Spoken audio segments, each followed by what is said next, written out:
Capacity for storing some information. आज आपने कुछ याद किया, समझा, बट अगर आपने उसको टाइम टू टाइम रिवाइज नहीं किया तो आप उस चीज को भूल जाएंगे। फॉर एग्जाम्पल, अगर आप मुझे पहली बार मिलते हो, मैंने आपका नाम पूछा, और अगर आप उसके बाद मुझे लाइफ में 2-3 साल मिले ही नहीं और उसके बाद अचानक से आप मेरे सामने आओगे, I will take time to think कि आप कौन हो, आपका नाम क्या था। बट अगर आप बार बार मेरे सामने अपियर होगे, every week I am meeting you और I am meeting you in every month, I will remember your name easily. This is the importance of revision. जो भी आप टॉपिक पढ़ रहे हो वो आपकी क्लास में आपके लिए नया है, you are not so familiar with that topic. If you will not revise that topic, the topic will fly like a bird from your mind and you will not be able to recognize that information or collect that information very quickly. So revision की importance समझ में आ गई ना? Political parties chapter is coming in your midterms. I hope आप सब लोगों ने अपना syllabus check कर लिया है. We are going to study this chapter. Political parties is a very important concept for India. Because India is a vast country, our population itself cannot make rules. We need representatives, we need leaders, and those leaders form political parties and run the government. ठीक है? तो जैसे कि हमने देखा था, what is the necessity of political party? Board exam का बहुत इंपॉर्टेंट टॉपिक है। CBSE 2016, 2014, 2015, many times this question has come. What is the necessity of political parties or why political parties are necessary? सोचिए, क्यों जरूरी है political parties? Necessity का मतलब क्या होता है कि क्यों जरूरी है political parties? We have to find out. Now you tell me.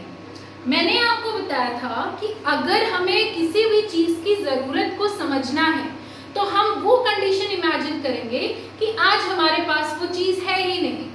For example this marker, इसकी मेरे लिए क्या इंपॉर्टेंस है, मुझे कब समझ में आएगा जब ये होगा ही नहीं, मैं कैसे पढ़ाऊं, अब मैं पेन से लिख भी नहीं सकती हूँ, इसकी इंपॉर्टेंस पता चल गई। ऐसे ही पॉलिटिकल पार्टीज क्यों जरूरी है ये समझने के लिए हम ये समझेंगे कि पॉलिटिकल पार्टीज नहीं होंगी तो क्या होगा। What will be the condition of the country if the political parties will not exist? सबसे पहली चीज, हर contestant, every leader in the party, every leader in the government or every representative will be independent. कोई किसी party से जुड़ा हुआ नहीं है। और हमने बात की थी कि कोई भी पॉलिटिकल पार्टी बनती है जब बहुत से लोग एक साथ जुड़ते हैं, they form a political party to contest elections to run the government, तो उनकी आइडियोलॉजी सेम होती है, वो पूरी पार्टी एक ही ओपिनियन पे काम करती है and together they make that agenda और वो उसी सब्जेक्ट के लिए लॉ बनाते हैं, right. But if every contestant will be independent, if every contestant will be independent, they will not be united as a party. क्या वो एक लॉ बना पाएंगे? नहीं बना पाएंगे। जैसे कोई भी पार्लियामेंट में लॉ पास होने के लिए मेजॉरिटी से पास होना उसका जरूरी होता है। So we are taking an example of 10 candidates, 1, 2, 3, 4, 5, 6, 7, 8, 9, 10। अब मान लो ये पॉलिटिकल पार्टीज होती, तो अगर एक पॉलिटिकल पार्टी के 6 वोट आ गए, मेजॉरिटी आ गई, तो वो कानून बन जाता, ऑब्वियसली इजीली कानून बन जाता। बट अब जो कंडीशन है उसमें कोई पॉलिटिकल पार्टी नहीं है, तो कोई मेजॉरिटी फॉर्म नहीं हो सकती। Every contestant here is independent. अब जो फर्स्ट कंटेस्टेंट है वो कह रहा है हमें इन्वेस्टमेंट करनी है डिफेंस में। मेरी ये आइडियोलॉजी कहती है that we should invest in defense sector. Second कह रहा है we should invest in education.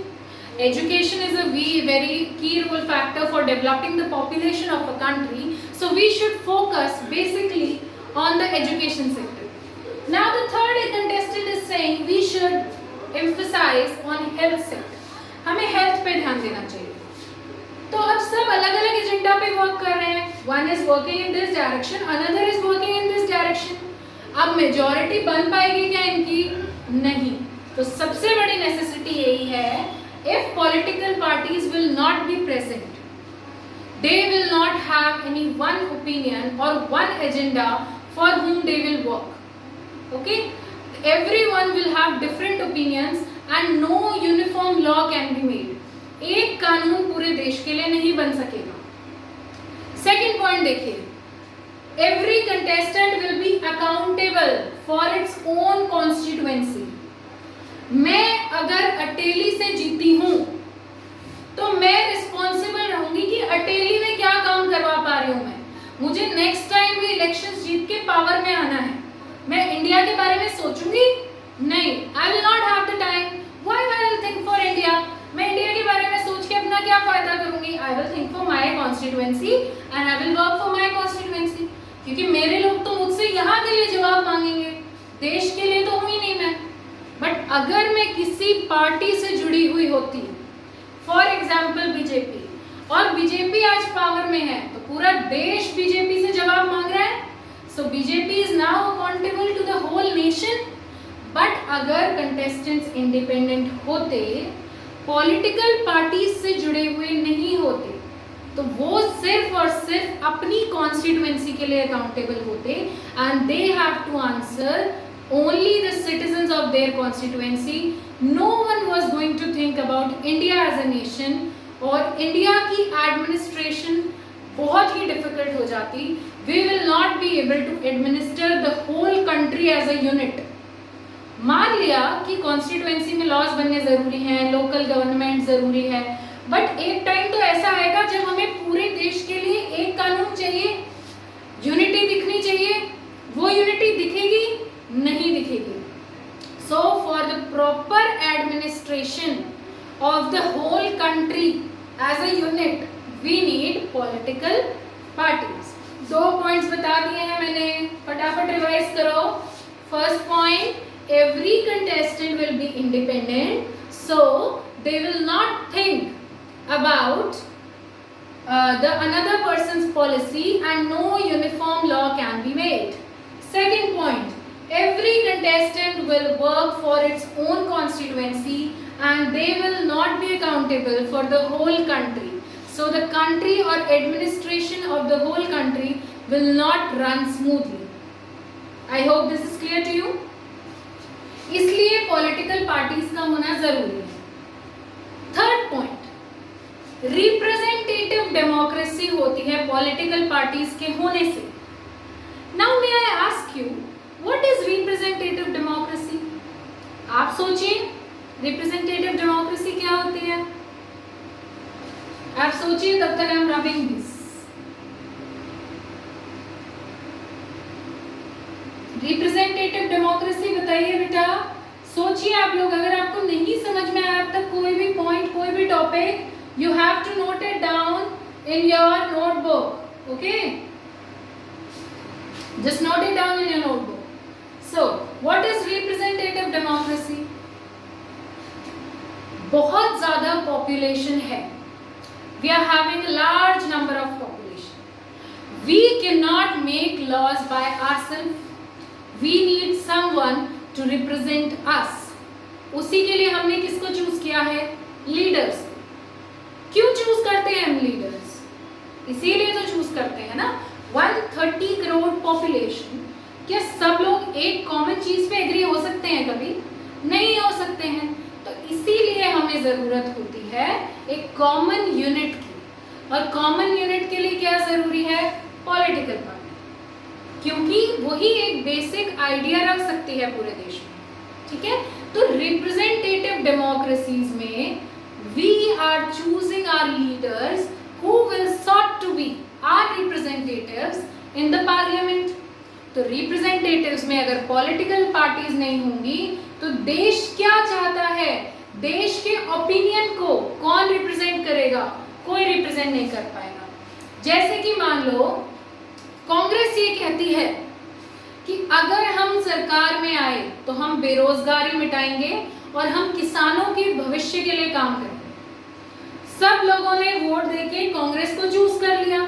सो अब देश का ओपिनियन क्या है? देश क्या चाहता है कि बेरोजगारी हटे और किसानों की कंडीशन इंप्रूव हो।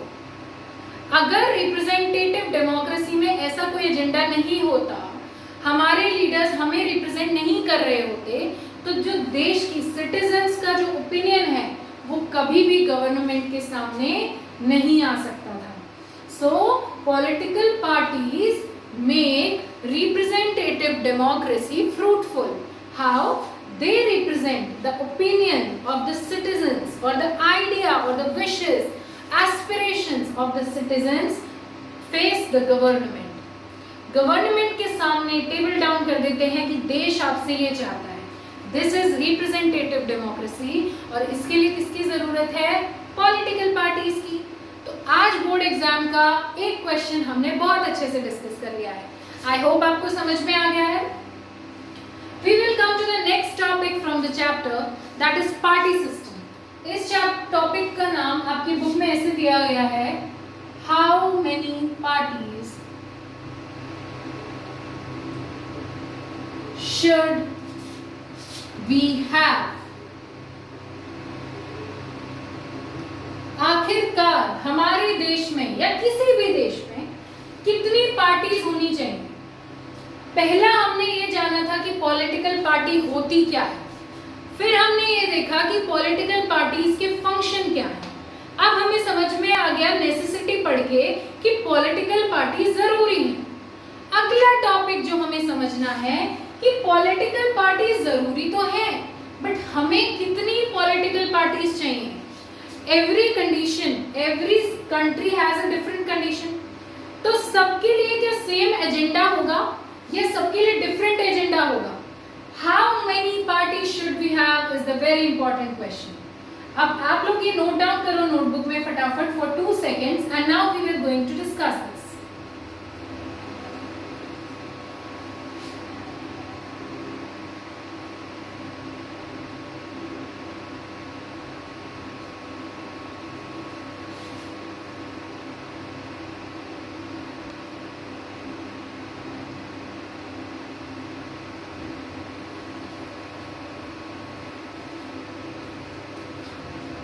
Okay students, so basically every country has different geographical location, different culture, different history, different languages, सब कुछ अलग है। ऐसा नहीं है इंडिया और श्रीलंका का कल्चर सेम है, इंडिया और श्रीलंका के रिसोर्सेज सेम है, नीड सेम है, एजुकेशन सेम है। एवरी कंट्री इज डिफरेंट, इस बात से तो आप एग्री करेंगे। तो अगर हर कंट्री की कंडीशन अलग है तो नीड भी अलग होगी।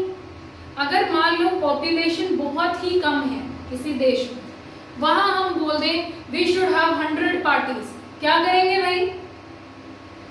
कोई यूज है? नहीं है। So when every country has different condition, different geographical location, different culture and different history, we should have different number of political parties. Political parties का नंबर भी फिर सेम नहीं हो सकता है। तो कितनी हो सकती हैं?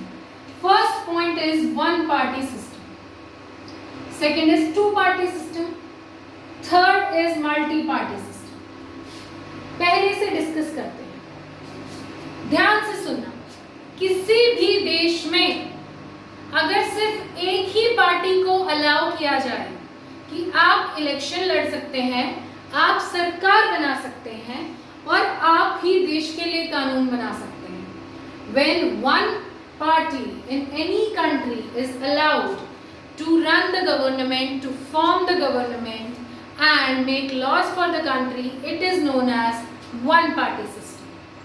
डेमोक्रेसी में हमने पढ़ा था communist party of China, 9th class में चले जाओ थोड़ा सा घूम के, डेमोक्रेसी वाले चैप्टर में आपने देखा था कि चाइना में अगर किसी को भी इलेक्शंस लड़ने हैं, that party should get the permission from the Communist Party of China. Communist party of China ने अप्रूव कर दिया तो आप इलेक्शन लड़ सकते हो, अदरवाइज नहीं लड़ सकते। सो वहां की कंट्री में कितनी पार्टीज इंपॉर्टेंट हो गई? only one party is having the power power to run the government, to contest the elections and to make laws for the country. किसी भी देश में जब एक पार्टी के पास सारी पावर कंबाइन हो जाए and only one party has the right to run the government, to contest elections, is known as one party system. तो इसका एग्जाम्पल क्या होगा? Communist party of China.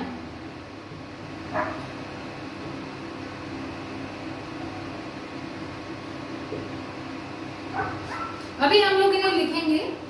एक बार ओवरव्यू दे रही हूं आपको, ध्यान से देख लीजिए. Then comes the two party system. अब जिसको वन पार्टी सिस्टम समझ में आ गया वो टू पार्टी सिस्टम बहुत इजीली लिख सकता है. जब सारी पावर एक पार्टी के हाथ में थी तो वो था one party system. When in a country there are two powers, two parties which are fighting with each other for coming into power and forming the government, that is known as two party system. जब किसी भी देश में two important political parties हैं और वो दोनों आपस में competition करती हैं for power, for status, for forming the government, that is known as two party system. One party और टू पार्टी में क्या डिफरेंस है? वन पार्टी सिस्टम में सिर्फ एक ही पार्टी होगी जो गवर्नमेंट फॉर्म करेगी, जिसके पास सारी पावर होंगी. टू पार्टी सिस्टम में क्या होगा? टू पार्टी सिस्टम में क्या है? Two parties are having the power, they are fighting और they are competing for running the government. That is known as two party system. Two party system का बहुत important example है US and UK. यहाँ पे जहाँ भी जिस भी कंट्री में टू पार्टी सिस्टम होगा वहाँ पे दो ही पॉलिटिकल पार्टीज का कंपटीशन रहेगा. आपके पास दो ही ओपिनियन होंगे, या तो ए चूज करो या बी चूज करो. You don't have multiple options. One party system से तो फिर भी बेटर है. वन पार्टी सिस्टम में तो डेमोक्रेसी रही ही नहीं. Why one party system can not be a good option? Because it is not a democratic option. Democratic option क्या होगा? जब आपको चॉइसेस दी जाए. वन पार्टी सिस्टम में तो आपको कोई चॉइस मिल ही नहीं रही है. So how this can be a good option? This is not a good option. Two party system में आपको फिर भी ओपिनियन मिले, but still there are only two powers, two countries और two parties which are fighting for competition. Now let's come to multi party system. सबसे विचित्र party system, सबसे अच्छा, सबसे कंफर्टेबल, दिखने में बहुत ही मेसी लगेगा. That this is really confusing कि अच्छा है दो पार्टी हो तो इजीली चूज कर लेंगे, या तो ए या बी. मल्टी पार्टी सिस्टम का क्या फायदा है? Multi party system is a very democratic option. You are getting multiple options from which you can choose, and if you are having such good options for choosing, this is the best party system. जैसे आज आप choose कर सकते हो BJP से, कांग्रेस में से, आम आदमी पार्टी में से, ये डिफरेंट एक्सेट्रा अदर पार्टीज, बहुत सारी पार्टीज. इंडिया में इलेक्शन कमीशन ऑफ इंडिया के पास 750 पार्टीज रजिस्टर्ड हैं. आप बिलीव नहीं कर पाओगे इस आइडिया पे. बहुत इंपॉर्टेंट नंबर है. मैं एमसीक्यू में एक क्वेश्चन डाल सकती हूँ. Highlight this point. How many parties in India are registered? Approximate number, fix नहीं है. हो सकता है कि कल दो पार्टीज बढ़ गई हो, ठीक है, तो this is not a fix number, but approximately this number is the correct figure. That approximately 750 parties in India are registered with Election Commission of India. ठीक है, 750 पार्टीज रजिस्टर्ड है. क्या इतनी नेसेसिटी थी?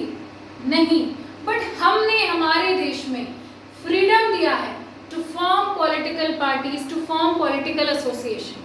If you will read the fundamental rights in the Constitution, we have given this one fundamental right, that you have the right to freedom to form political association, form political parties. आपको ये अधिकार है, आप ये कर सकते हैं. तो अगर अधिकार दिया है, कई जगह पे लिख तो देते हैं कि अधिकार है, फ्रीडम है,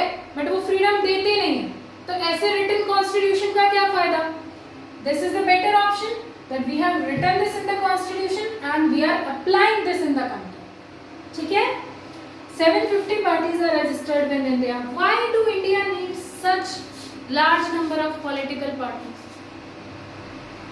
क्यों जरूरी है इंडिया को इतनी सारी पॉलिटिकल पार्टीज? अभी रिसेंटली हमने बात की थी, इंडिया की पॉपुलेशन है 130 crores. Such diversity of people.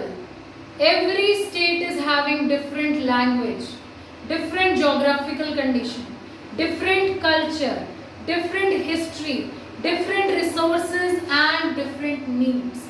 सबकी ज़रूरतें अलग हैं, सबका कल्चर अलग है, सबका इतिहास अलग है, तो सबकी नीड्स अलग है. तो जब अलग है तो उनको फुलफिल करने के लिए वो लोकल पार्टी बहुत अच्छे से काम कर सकती है. इसलिए हमने परमिशन दी है, the right to freedom to form political parties. ठीक है? इंडिया में अगर कोई एक पार्टी होती है, दो पार्टी होती, तो इतनी मल्टीपल ओपिनियन, इतने मल्टीपल ऑप्शंस हमें नहीं मिल पाते और वो हमारी कंट्री को रन करने के लिए बहुत ज़्यादा फ्रूटफुल नहीं होते. I hope you guys have understood this point. Now I am going to rub this and we are going to write every single topic.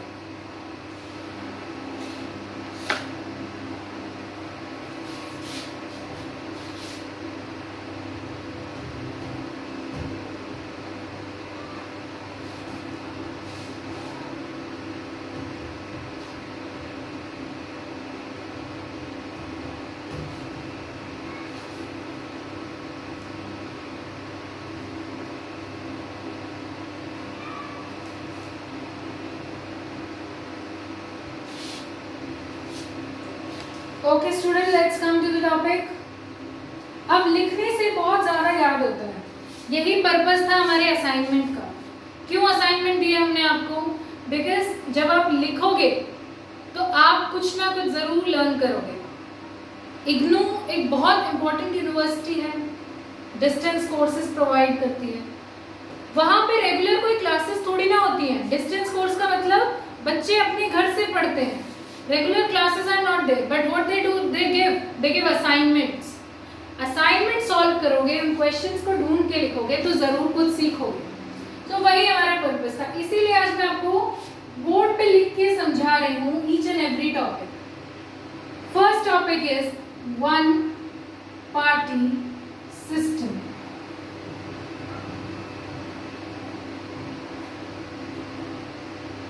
When the power to contest elections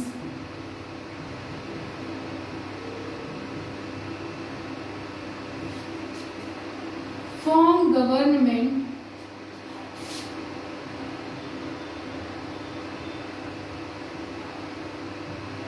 and make laws. When the power to contest elections, form government and make laws for the country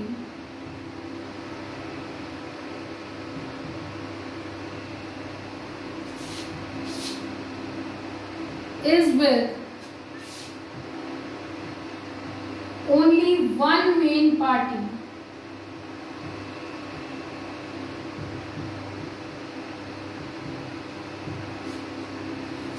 जब जो शक्ति है election लड़ने की, permission कह लो चाहे power कह लो, दूसरे को तो वो पावर मिली ही नहीं, परमिशन मिली ही नहीं, वो पावर इलेक्शंस लड़ने की या फिर सरकार बनाने की, कानून बनाने की जब हमने किसी एक ही पार्टी को दे दी, वो क्या कहलाता है? One party system. और इसका एग्जाम्पल हमने क्या लिखा था?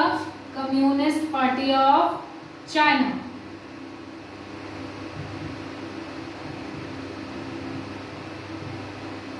ठीक है? I hope this is clear to you. Second देखो, two party system.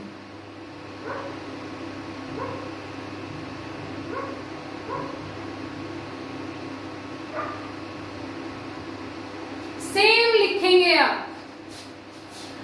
When the power to contest elections, form government and make laws for the country is with two main political parties. Same definition, but one political party की जगह क्या कर दोगे, to main political parties. इसकी जगह change करके क्या लिखोगे, to main political parties.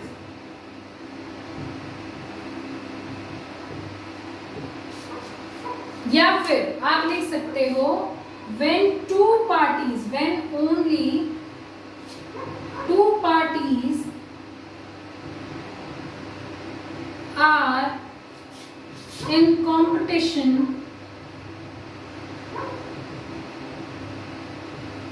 for coming into power, सत्ता जीतने के लिए, पावर कमाने के लिए, जब ओनली दो पार्टीज हैं जो कंपटीशन लड़ रही हैं, तो उसे क्या बोलेंगे, two party system. And two party system का एग्जांपल मैंने आपको क्या बताया है, यूएस एंड यूके। इतना क्लियर है? Let me check once if the board is visible to you. Okay, last line is not visible to you. Coming into power लिखा है, when only two parties are in competition for coming into power, it is known as two party system.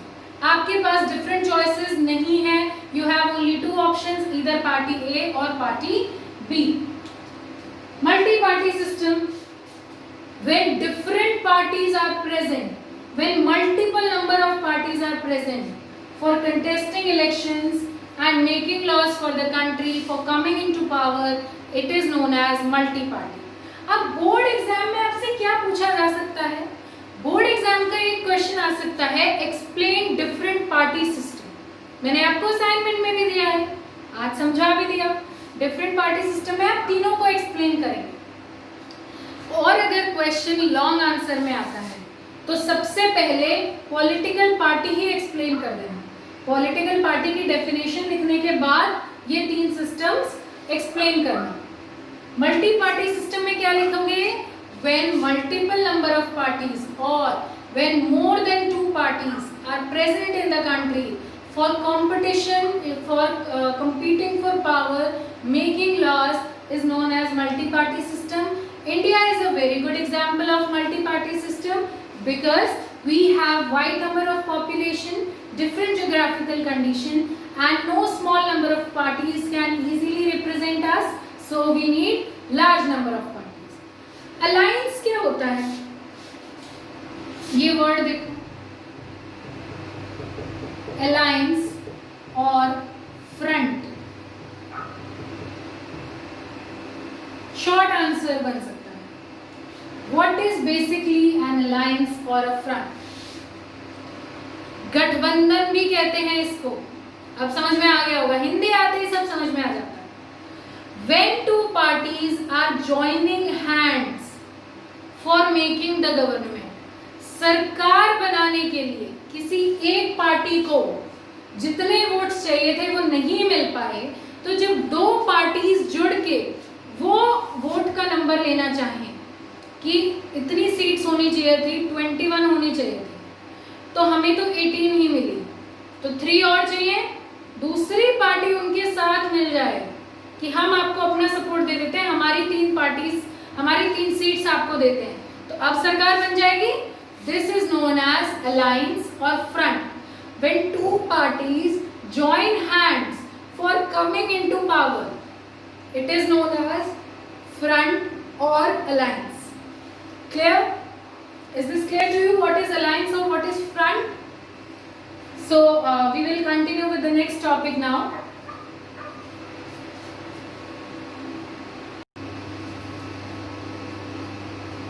Okay students, now we are coming to the next topic, that is national parties or state parties.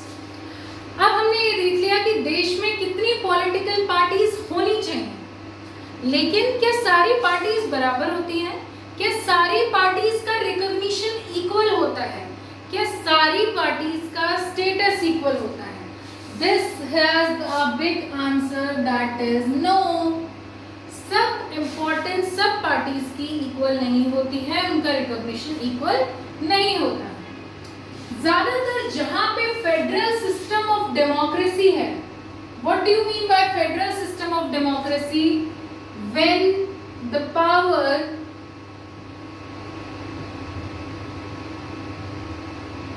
is divided between a central unit, when the power is divided between a central unit and its consecutive constituent units. एक centralise system तो होगा, centre powerful होगा, but power उसकी छोटी states के पास भी होगी. This was federal system. जहां पे भी फेडरल सिस्टम होता है वहां फेडरल पार्टीज होती हैं. What do you mean by federal parties? The parties who have a strong base at one place and have their branches at another states also. जैसे कि कांग्रेस और बीजेपी, इंडियन नेशनल कांग्रेस और Bharatiya Janata party, इनका strong base है, एक centre में भी इनकी रिकॉग्नाइजेशन है. इसके साथ स्टेट्स में भी इनकी ब्रांचेस होती हैं. क्या जो ये सेंटर और स्टेट्स ब्रांचेस हैं ये अलग अलग तरीके से काम करते हैं? नहीं. यूजुअली ये जो बड़ी पार्टीज होती हैं, जो फेडरल पार्टीज कहलाती हैं, ये रिकॉग्नाइज्ड होती हैं by election commission. Election commission के पास हर पार्टी को खुद को रजिस्टर कराना होता है. You know this, every party has to register itself with Election Commission of India. But there are certain big parties who have very nationalist importance and they are given special attention. ये कुछ parties ऐसी होती हैं जो देश के हिसाब से बहुत जरूरी होती हैं. स्ट्रॉन्ग रूट्स हैं, पुरानी पार्टीज हैं, बरसों से इनका स्ट्रॉन्ग कंट्रोल चलता आ रहा है, पूरे देश में इनका इन्फ्लुएंस है. ये कुछ स्ट्रॉन्ग पार्टीज होती हैं जिनको बोलते हो आप नेशनल पार्टीज. ठीक है. हर पार्टी जो इलेक्शन कमीशन के पास रिकॉग्नाइज्ड है और उनकी रजिस्टर्ड है और उनको उन्होंने एक स्पेशल सिंबल दे दिया है. इंडियन नेशनल कांग्रेस का सिंबल, भारतीय जनता पार्टी का symbol lotus, Bahujan Samaj party का symbol elephant. So when you register the party with Election Commission of India, they give you a certain symbol, certain representation for your party, and those parties are known as recognized parties.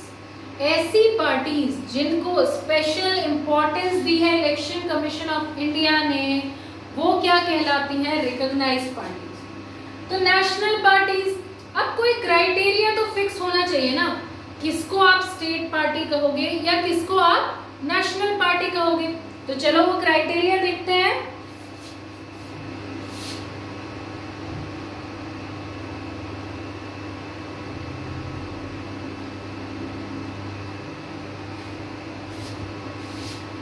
State party पहले देख रहे हैं हम कि state party कैसे कहलाती है कोई भी party. How a party is recognised as state party. When a political party secures at least 6% of votes, 6% of votes in total during elections in legislative assembly.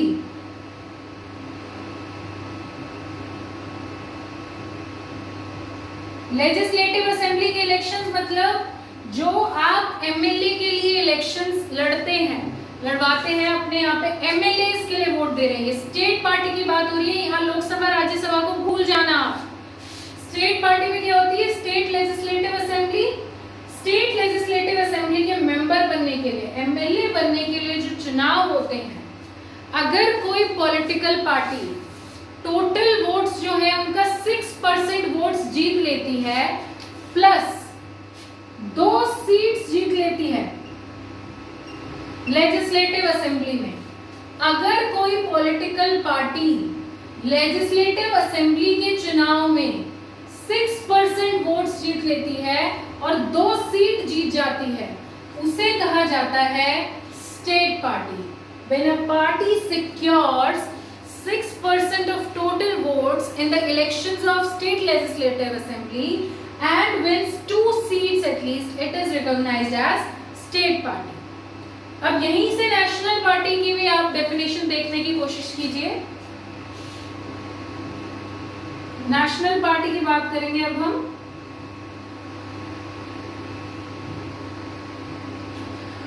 Same definition लिखोगे, when a political party secures at least 6% of votes in total in elections of लोक सभा।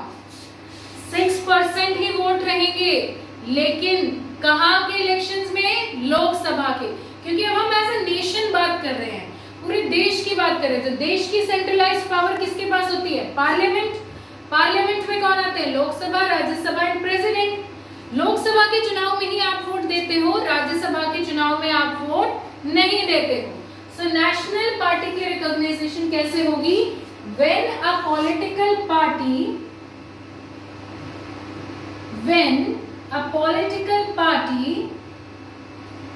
secures or wins at least total votes of 6% in elections to Lok Sabha. Lok Sabha के जो चुनाव हो रहे हैं उनके जो 6% वोट्स हैं, अगर वो जीत लेती है कोई पार्टी, या फिर 4 स्टेट्स में लेजिस्लेटिव असेंबलीज के इतने वोट्स जीत लेती है। यहाँ पे सिर्फ एक स्टेट की बात थी, अगर 4 स्टेट्स की लेजिस्लेटिव असेंबली में ये 6% वोट जीत ले plus 4 seats in Lok Sabha, 4 seats in common elections, तो वो क्या बन जाती है? National party. याद रखना इनसे, स्टेट पार्टी के लिए 6% वोट्स चाहिए in total of state legislative assembly elections plus 2 seats in assembly. National party में भूल जाओ स्टेट असेंबली को, लोकसभा को याद रखो। नेशनल पार्टी में when a political party secures total votes का 6% अगर वो सिक्योर कर लेती है लोकसभा के चुनाव का, या फिर 4 स्टेट्स की लेजिस्लेटिव असेंबली का 6% और वो 4 सीट जीत जाती है लोकसभा में, तो वो क्या कहलाती है? National party. स्टेट पार्टी और नेशनल पार्टी को बहुत अच्छे से याद करोगे। I am going to ask you this tomorrow in your doubt class. और आज की क्लास यहीं पे खत्म होती है। अब टॉपिक्स देखिए हमने क्या क्या पढ़े हैं आज। हमने नेसेसिटी देखी, why do we need a political party, उसमें 3 पॉइंट्स डिस्कस किए बोर्ड एग्जाम के पॉइंट ऑफ व्यू से, very important question. Second we thought about the party system. Party system हमने डिस्क्राइब किया, 1 party system, 2 party system and multi party system. ये जब भी आप एक्सप्लेन करोगे, पहले पॉलिटिकल पार्टी की डेफिनेशन लिखना, फिर पार्टी सिस्टम एक्सप्लेन करना एंड एग्जाम्पल्स कंट्री के जरूर देना, ठीक है। इससे एक बहुत इंपॉर्टेंट क्वेश्चन ये भी बन सकता है, why India went for multi party system और why India choose a multi party system. हम 1 पार्टी सिस्टम या 2 पार्टी सिस्टम क्यों नहीं अपनाते हैं? ये कल की वीडियो में जवाब दूंगी मैं आपको। उसके बाद हमने देखा कि पॉलिटिकल पार्टी नेशनल पार्टी कब कहलाएगी और स्टेट पार्टी कब कहलाएगी, इसका कोई बेसिक क्राइटेरिया है?